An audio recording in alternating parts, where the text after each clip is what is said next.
السلام علیکم ورحمۃ اللہ وبرکاتہ۔ بسم اللہ والحمد للہ والصلاة والسلام علی رسول اللہ وبعد۔ تمام قسم کی حمد و ثنا، تعریف و توصیف اس اللہ رب العزت کے لیے جس نے ہم سبوں کو پیدا فرمایا۔ ہر شخص اس بات سے بخوبی واقف ہے کہ اللہ تبارک و تعالیٰ نے حضرت انسان کو اپنی عبادت کے لیے پیدا فرمایا ہے، اور عبادت کے لیے یا خاص طور سے نماز کے لیے سب سے پہلی شرط جو ہے پاکی کی شرط ہے، یعنی باوضو ہونا۔ اور اسی طرح سے اللہ کے رسول جناب محمد رسول اللہ صلی اللہ علیہ وسلم نے ارشاد فرمایا، لا تقبل صلاۃ بغیر طہور، کہ وضو کے بغیر نماز قبول نہیں کی جاتی ہے۔ اللہ تعالیٰ نے اپنی عبادت کے لیے پیدا فرمایا، نماز ایک عبادت ہے، نماز کے لیے وضو کا ہونا شرط ہے۔ اب ہمیں یہ جاننے کی ضرورت ہے کہ وضو کا طریقہ کیا ہے، وضو کس طرح سے ہم کریں گے، کس طرح سے نبی کریم صلی اللہ علیہ وسلم نے ہمیں اور آپ کو طریقہ بتلایا ہے۔ سب سے پہلی چیز یہ جان لیں آپ کہ وضو کے تمام اعضاء کو 3 بار دھلنا افضل ہے۔ اگر ان اعضاء میں سے کوئی شخص 2 بار دھلتا ہے کوئی فرق نہیں ہے۔ اگر کوئی شخص بعض عضو کو 1 بار، بعض کو 2 بار، بعض کو 3 بار دھلتا ہے، تب بھی اس سے کوئی فرق نہیں پڑتا ہے۔ ایک شخص پاک و صاف ہے، صرف وضو اس کو کرنا ہے۔ تو وضو کرنے کے لیے کیا کرنا ہے، اس چیز کو اختصار کے ساتھ میں آپ کی خدمت میں پیش کروں گا۔ وضو کرنے والے کے لیے سب سے پہلے ضروری ہے کہ وہ سب سے پہلے بسم اللہ کہے، اور بسم اللہ کہنے کے بعد پھر اپنی دونوں ہتھیلیوں کو 3 بار دھلے، پھر 3 بار کلی کرے اور 3 بار ناک میں پانی چڑھائے۔ اس کو ہونا یہ چاہیے کہ ناک میں پانی دائیں ہاتھ سے چڑھائے اور بائیں ہاتھ سے ناک کو جھاڑ دے۔ کلی کرتے وقت منہ میں پانی کو حرکت دینا اور گھمانا چاہیے۔ حرکت دینے سے مراد یہ ہے کہ جب وہ کلی کرے تو اس طرح سے پانی کو ہلاتے ہیں، اس طرح سے وہ منہ میں اس کو پانی ہلانا چاہیے۔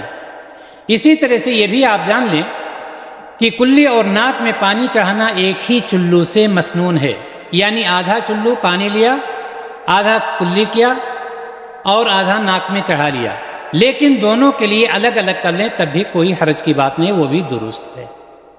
اسی طرح سے آپ کو یہ بھی معلوم ہونا چاہیے کہ پھر اپنے چہرے کو 3 مرتبہ دھلے۔ اب یہ جاننا چاہیے کہ چہرہ ہے کہاں سے کہاں تک۔ چہرے کی لمبائی اگر دیکھیں آپ تو پیشانی کے اوپر جو بال ہوتے ہیں وہاں سے لے کر ٹھوڑی کے نیچے تک یہ لمبائی میں ہے۔ چوڑائی میں دونوں کان کی جڑ، کان چہرے میں شامل نہیں ہوتا ہے، یعنی دونوں کانوں کی جڑ تک لے جانا چاہیے، یہ چہرے میں شامل ہے، یہ چہرے کا حصہ ہوتا ہے۔ اسی طرح سے اگر داڑھی گھنی ہوئی ہے تو اس کو چاہیے کہ وہ داڑھی کا خلال کرے، یعنی پانی لپ میں لے کر کے اور دوسری انگلی سے اس طرح سے داڑھی میں خلال کرے، یہ بھی نبی کریم صلی اللہ علیہ وسلم کی سنت ہے۔ پھر اپنے ہاتھ کو انگلیوں کے سرے سے لے کر کوہنیوں سمیت 3 مرتبہ دھلے۔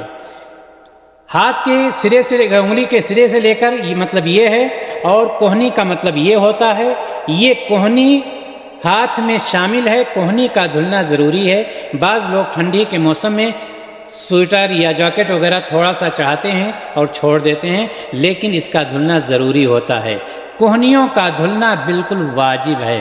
پہلے دائیں ہاتھ کو دھلیں گے اور اس کے بعد بائیں ہاتھ کو دھلیں گے، انگلی سے لے کر کے اور کوہنیوں سمیت پورا ان کو دھلنا چاہیے۔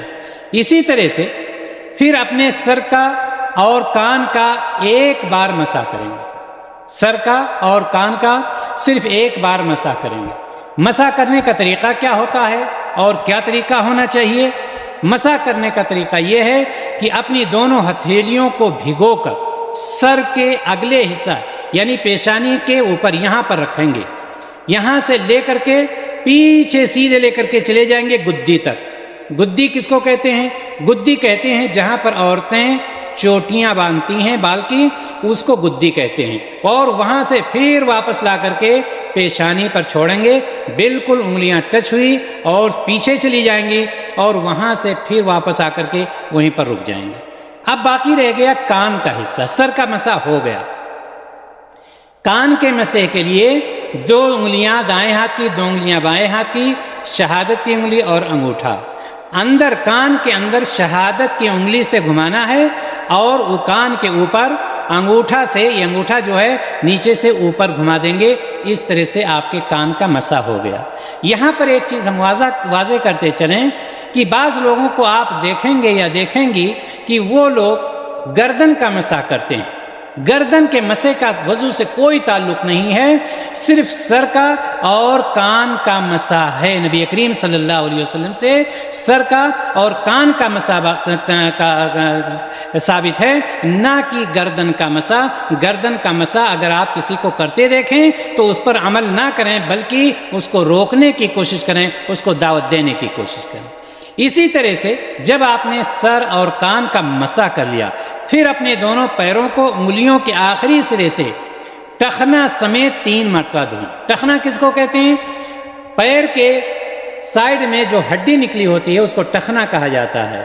ٹخنوں کا دھلنا بھی واجب ہے، ٹخنوں کا دھلنا بھی واجب ہے، جس طرح سے ہم نے بتلایا کوہنی کا دھلنا واجب ہے، کوہنی اس کو کہتے ہیں، اور ٹخنا پیر میں جو سائیڈ میں رہتا ہے ہڈی نکلی ہوتی ہے اس کو ٹخنا کہتے ہیں، اس کا دھلنا بھی واجب ہے۔ تو اس طرح سے پہلے دائیں پیر کو دھلیں گے اور اس کے بعد بائیں پیر کو دھلیں گے۔ اگر کوئی شخص موزہ پہن رکھا ہے تو موزے پہنے ہو تو اس پر مسح جائز ہے، بشرطے کہ انہیں وضو کے بعد پہنا ہو۔ اگر کوئی موزہ پہن رکھا ہے اور موزہ کو پہنا ہے وضو کرنے کے بعد، تو ظاہر سی بات ہے موزے کے اوپر مسح کرنا جائز ہے۔ پہلے دائیں پیر کے موزے کے اوپر اوپری حصہ پر ایک مرتبہ مسح کرے گا، اور پھر بائیں پیر کے اوپری حصہ پر مسح کرے گا، نہ کہ نیچے سے اس کو مسح کرنا ہے بلکہ اوپری حصے پر، جیسے یہ اوپری حصہ ہے اس کے اوپری حصہ پر یوں مسح کرنا ہے، اور بائیں پیر کے اوپری حصے پر مسح کرنا ہے۔ مسح کی جہاں تک مسح کا جو طریقہ ہے، اگر کوئی مقیم ہے یعنی غیر مسافر ہے تو 1 دن 1 رات اس پر مسح کر سکتا ہے، اور اگر مسافر ہے تو 3 دن 3 رات کرے گا۔ یہاں پر یہ بھی واضح کرتا چلوں میں کہ یہ وقت شروع کب سے ہوگا؟ یہ وقت شروع ہوگا جب پہلی مرتبہ وہ تیمم کرے گا، تب پہلی مرتبہ مسح کرے گا، معاف کریں گے کہ پہلی مرتبہ جب وہ شخص مسح کرے گا یا کرے گی، اس کے بعد سے اس کا ٹائم شروع ہوگا، نہ کہ موزہ پہننے کے بعد سے شروع ہو جاتا ہے۔ یعنی موزہ پہنا اور اس کے بعد جب پہلی مرتبہ موزے پر مسح کیا اس کے بعد اس کا وقت شروع ہوگا۔ اگر مقیم ہے یعنی غیر مسافر ہے تو 24 گھنٹہ، اگر مسافر ہے تو 3 دن اور 3 رات اس پر مسح کرنا جائز ہے۔ اسی طرح سے یہ بھی جان لیں آپ کہ وضو کے بعد دعا پڑھنا مسنون ہے، وہ دعا جو نبی کریم صلی اللہ علیہ وسلم نے ہمیں اور آپ کو سکھائی ہے۔ اور کیا فرمایا ہے نبی کریم صلی اللہ علیہ وسلم نے؟ صحیح مسلم کی روایت میں آپ صلی اللہ علیہ وسلم نے فرمایا کہ تم میں سے جو شخص وضو کرتا ہے اور مکمل وضو کرتا ہے، کیا فرمایا کہ وضو کرتا ہے اور مکمل وضو کرتا ہے، اور پھر یہ دعا پڑھتا ہے اشہد ان لا الہ الا اللہ وحدہ لا شریک لہ واشہد ان محمدا عبدہ ورسولہ، تو آپ صلی اللہ علیہ وسلم نے فرمایا جس نے مکمل وضو کیا اور اس کے بعد یہ دعا پڑھ لی تو اس کے لیے جنت کے 8 دروازے کھول دیے جاتے ہیں، جس سے چاہے وہ داخل ہو جائے۔ تو یہ آپ کے سامنے ہم نے وضو کا طریقہ بیان کیا کہ یہ وہ وضو ہے جس کے بغیر نماز قبول ہی نہیں ہو سکتی ہے، یعنی نماز کے لیے شرط ہے۔ اللہ تبارک و تعالیٰ سے ہم یہ دعا کرتے ہیں الہ العالمین ہم سب کو نبی کریم صلی اللہ علیہ وسلم کی سنت پر عمل کرنے کی توفیق عطا فرمائے۔ وآخر دعوانا ان الحمدللہ رب العالمین۔ السلام علیکم ورحمۃ اللہ وبرکاتہ۔